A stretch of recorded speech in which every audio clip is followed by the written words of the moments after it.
Welcome to Bucket List Careers, the podcast. This is episode 171. I'm Krista Laurie. Thanks for joining.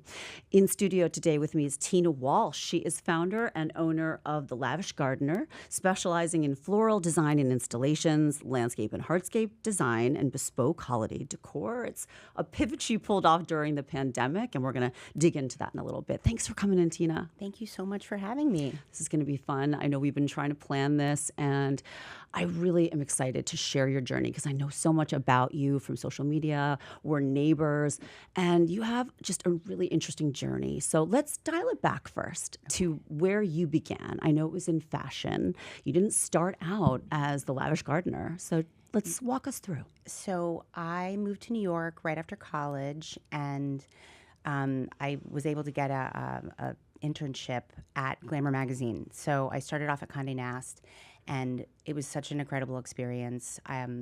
I made so many great friends, and I was able to then interview for a position in the GQ fashion closet. Awesome. So that was my first big job. Yeah, and that was all in New York City back in the early 2000s. Yeah, just to and give it a was little such an exciting time. There were Yeah. no smartphones. It was really cool to just be a part of working in the fashion closet, which was, not only bringing in all the clothing for all the editors and all the shoots, but also then assisting the editors on the shoots. Yeah. So it was exciting to kind of, see and be a part of such beautiful work. You always had an eye for design, correct?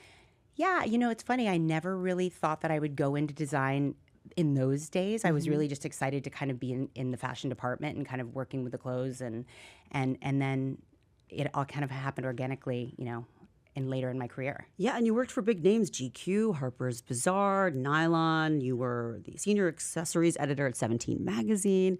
But then you took a turn in a different direction. You became fashion director at Fisher Footwear, working for brands like Tommy Hilfiger and Kendall and Kylie. But something, I guess, wasn't working entirely for you, and you took a pause. Well, so obviously the pandemic, as we know, changed a lot for everyone. Yeah. And a lot of people I know, were furloughed, and incredibly talented people. It was a really tough time, I think, in the industry. Yeah. And having that time at home and being with my kids and kind of being, we were all home. So I was kind of out in the garden and really just kind of embracing it was like a hobby of mine to really kind of get out there and do the gardening thing. And then one of my friends was like, Tina, why don't you do this? This is like this. You seem so happy doing this. So it was just a friend of yours. A friend of that mine was suggested your pivotal it. A moment. friend and neighbor, and I thank her so much for that. And it was just kind of something that I thought to myself. I'd been doing fashion for 15 years. It was the kind of perfect time to decide whether or not I wanted to move forward and kind of like start interviewing for a new fashion position. Yeah. But at that moment, I looked into doing some online classes. I got registered with Cornell. You got a design certificate, yes, you told me. yes. And you were homeschooling the kids, right? How old Yeah. were they? Oh my gosh, my daughter was 2 and Colin was 5. Okay, so you were in the thick of it. Yeah.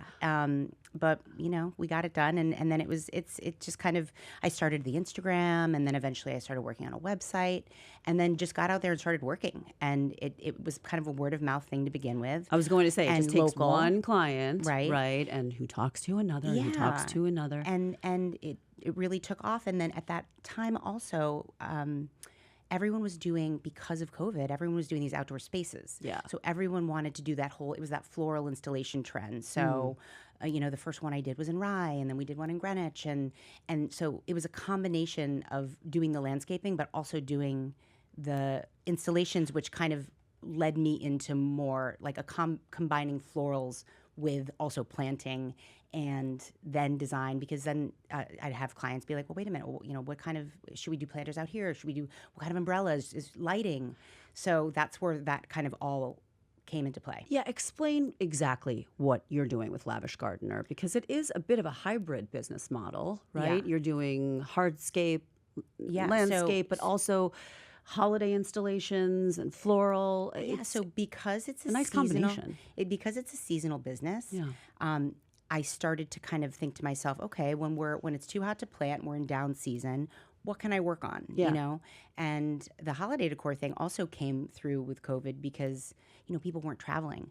And at one point I was thinking to myself, like, what, it was that first season where like literally no one was traveling. Yeah. So I was like, why don't we do these like fabulous Christmas trees. Like if you you can't go skiing, like let's give you a slopes tree. Like if you can't go to the islands, let's give you an island tree. Right. So that's where that started, and then it turned into more because I would post it and someone would say, "Oh my gosh, wait, can we also do the front? Can we also, can we do 2 rooms?" And it kind of turned into this like November to December time where I can be doing these projects, which is great. Right. And you do events too. I see you doing fundraisers. Yeah, the fundraiser, that was my first fundraiser, and it was such an amazing experience, and it all really happened just because my friend Sarah, as you know, was really just going through it with losing everything out there, and I have so much family in California, and I just said, We're talking about the LA fundraiser that you did. For those of you who don't know, I did attend. It was amazing. Yeah, it was so much fun, and it was so many amazing people came out, and our community was incredible, and it was really exciting. I mean, we're hoping to do another one eventually. Yeah, yeah. And as far as events goes, because landscaping is primarily my main business. Yes. I kind of pick and choose what works with the schedule. Because our landscaping schedule's pretty tight. We plant in the spring. It's a tight window, and then we plant in the fall, and then those in between times are the times that I can kind of recharge, get inspired, work on other projects, spend time with my family, travel. Well, the seasonal aspect of your business is probably one of your obstacles, and we'll talk about how you navigate that. But I still want to discuss what really fuels you about that's what Bucket List Careers is, right? And I know you said to me that doing these renovations or revamps of restaurants, stores, like you just did Bar Aida and Larchmont, and you just transformed their back patio. Do you feel like that is what you're really loving right now about this business? It's honestly, it was the kind of the perfect time to work on a project like that. Yeah. Not only because Billy and Nina are great friends, and Love it was just them. really fun to work with them on a project. Yeah, But and this is such like a good local grassroots group of Yeah. people. They're just it's such an supporting amazing local bands like space. mine, Yeah. and they wanted to take that space, which was Billy and Pete's Burger Bar, into a totally different direction, Yeah, and and it is transformed. Totally. It was so exciting to kind of work with, Nina came up with this amazing concept. Aida is the chef's grandmother, named after the grandmother, and it's this kind of this unique little spot that I think we can all go and enjoy and have girls' nights and date nights, and it's just the music aspect is great, and the back patio was really a great opportunity. I mean, it's so big, and it was really fun to kind of pull references from travel and also like colors. I'm feeling like we were loving the yellow. I'm loving yellows and greens, and bringing out the plants and just it's styling it beautiful out and to feel vibrant. like it's like you're not in Larchmont. Yeah, exactly. Like you're transported somewhere. Yeah. So talk to me about what it's like to start a business of this nature, building it from really the ground level, and what we can learn from it if somebody out there is interested. Yeah, so it was. I just kind of dove right in, as we know that I created an LLC. A lot of kind of paperwork and time went into that, and then we had to get published. I think that, we have to have a website, the Instagram marketing, all of that, and then obviously financials. It takes a lot, right? Yeah. But and took a lot of time to also feel like I was really kind of getting. I've watched it grow. You know what I mean? Yeah. And you just got to dive in and kind of go for it, I think. And it was really exciting to finally have ownership and work on designs that I created. Working in magazines and working for other brands. I always was given, like, this is our aesthetic, this is our vibe. Like, create this, but based on trend. And it's been nice to kind of have my own thing that I can, my own brand. Yeah. Do you feel like it's an extension of you and your identity more so than what you were doing before? I mean, I know you have family members in the Philippines who farm flowers and fruits. Yeah. So this is really our yours. family. So our family has lots of businesses, but specifically, we have a big flower farm, and we grow bird of paradise. We grow anthuriums, which are like some of my favorite flowers. And I was going to ask you about your favorites. Yeah. Yeah, and mango farms too. Like it's pretty awesome. So I remember my mom taking me there as a child, taking my brother and myself there as a child, and she was just so excited to show us, like, this is our family heritage. Yeah. So I love that. Yeah. It's an extension of you. So, as far as like, can you give us a story, one thing that was really kind of rough that you dealt with? I know you have said that everybody wants everything at the same time, like around the holidays, for instance. Yeah. And having this sort of seasonally centric business has probably its challenges. So, Yeah. So the good news is that I feel like I have such amazing clients, and we all there's a schedule, right? And specifically with the holiday season, because it is such a tight time. Everybody wants everything in that, like either right before Thanksgiving or right after. Yeah. It's just kind of being super organized, and we're also dealing with weather. Like, look, if we have a snowstorm or if it's raining for 5 days, we can't get up on ladders and install. Right. So the weather is definitely a challenge, whether it be during the holiday season or even in planting. Yeah. I have projects where we have it scheduled, and that this month was insanely rainy. It was really hard. We can't, it's really difficult to plant when it's either pouring rain or it's 90 degrees. Sure. And that's why it's a very strategic scheduling system. Yeah, you have to have that vision and be on top of things. How important is social media for you? Reels, videos, in terms of marketing and getting your brand out there? Well, so I never had any real social media training, because I feel That's surprising. Thank you, but I just kind of do it as I can. I love to do stories. I always like to kind of. It's the only marketing that I've ever really done, so I really just like to.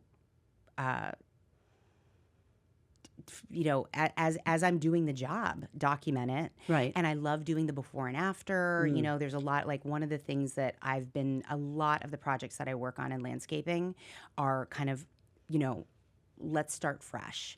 Come to my house. Like this landscaping is 15 years old. Let's take it out. Let's start fresh. Kind of doing these renovations has been something that a lot of people are coming to me with. And it's really kind of exciting to have clients just say, look, I cannot, this is my dream. I want all purple and white flowers. Can you please give that to me? And then when we make it happen and just seeing like how happy they are, it just makes me so happy, because that's one of the most like rewarding things. I was just about to say, like, you walk away from that. It's not just about dollars and cents. No, that's what's so great about being able to do this job, because it's it's on my own schedule, and it's something that I love.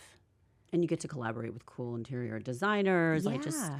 I can just tell, like, when you're working. I've seen you. I've been to some of your events, and I've seen you. You're really thriving in this space. So let's get into the advice and the takeaways for the listeners, because we always end with that, like, nuggets of wisdom based on what you've been through so far, on achieving your purpose career-wise, professionally, if you believe that everybody has a purpose. Because you felt there was more for you in a professional space, and you made that big change. So tell me what served you most in getting there. Well, one of the biggest, I think for me, I really wanted to be able to, because my kids were so little. And when I was working in fashion, I was traveling a lot. I mean, we worked in Italy and China, and I was traveling a lot. And I remember saying to myself, and everyone always says, like, it goes by so fast. So I was excited to be able to actually work from home, make my own schedule. Flexibility. But one of the challenges, though, is that, you don't want to say no to people. You want to, it's that work-life balance of really trying to get yourself in a place where you're able to balance it all, get it done for everyone else, and then also be home and have your time and like have self-care and all those things. 100%. So, it's a challenge sometimes. Finding that sweet spot. Yeah, because, when we're busy. And sometimes one of the challenges that I feel like, oh man, like I wish I could have made it to that baseball game, or. Yes. You can't get that back. Where do you see this in 5 years, 10 years? I see it just continuing to grow. I love this whole landscaping. I mean, it's so exciting to like be able to drive around town and look back and say, wow, we planted that 5 years ago. It still looks great. And also just being able to work in the community and like work with friends and like kind of create seasonal beauty. Just keep growing. No pun intended. Right? Yeah. Well, thank you for bringing these beautiful flowers. You're welcome. I want everyone to take a look at those. If you guys want to learn more about Tina, where should we find you? Is Instagram really your best spot? Yeah, I do have a website. Actually, one of my goals is to eventually update that. I haven't done that in a while, but yeah, find me on Instagram at Lavish Gardener. Sounds good. Tina Walsh, thank you so much for coming in and sharing your story with us. I feel like we're going to see more beautiful things to come for sure. Thank you, Krista. And that's going to do it for this episode of Bucket List Careers. Thanks so much for joining. Check us out on social media at Bucket List Careers on all the platforms. Until the next episode, be well.